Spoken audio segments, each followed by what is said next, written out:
বর্ডারে হত্যা নিয়ে আজকাল উস্কানিমূলক কথা চলছে,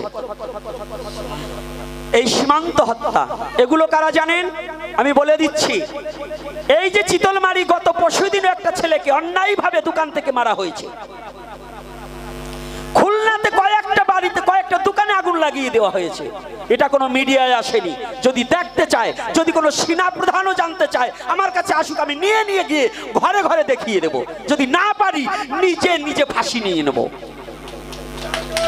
আমি নিজে ফাঁসি নিয়ে নেব। কিন্তু সীমান্তে কেন হত্যা হচ্ছে? এই হিন্দুরা কেন যাচ্ছে?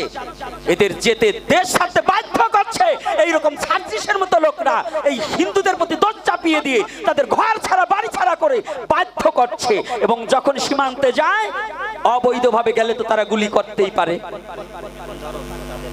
এখন যাদের অত্যাচারে তারা ঘর বাড়ি ছাড়া হচ্ছে, তাদেরকে খুঁটিয়ে বের করা হোক।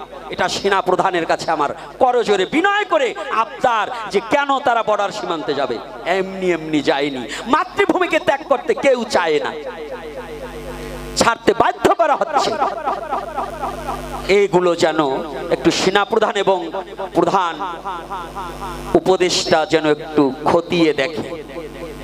এগুলো যতদিন পর্যন্ত আপনারা নজর না দেবেন, ততদিন পর্যন্ত বাংলার বুকে শান্তি হবে না, কারো কাছে শান্তি আসবে না।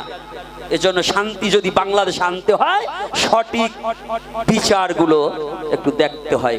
শুধু চুষে খাওয়ার জন্য কিছু করা যাবে না। একটু আমাদের বাঁচার একটু সুযোগ করে দেওয়ার জন্য আরতি জানাচ্ছি। সনাতনী আর কিছু চায় না, সনাতনী চায় একটু শান্তি শৃঙ্খলা ভাবে বাঁচতে, তার জন্ম মাটিতে থাকতে, তার জন্ম ভিটাকে ভালোবেসে। না হলে ৭১-এর সময় চলে যেত, এই বাংলাদেশে একজন সনাতনী থাকতো না। কিন্তু এই সনাতনী জাতি বাংলাকে ভালোবাসে বিদয় এখনো আছে। এই জন্য অনুরোধ করছি, ইউটিউবে কেউ কাটবে না, ছেড়ে দিও, ভয় নাই।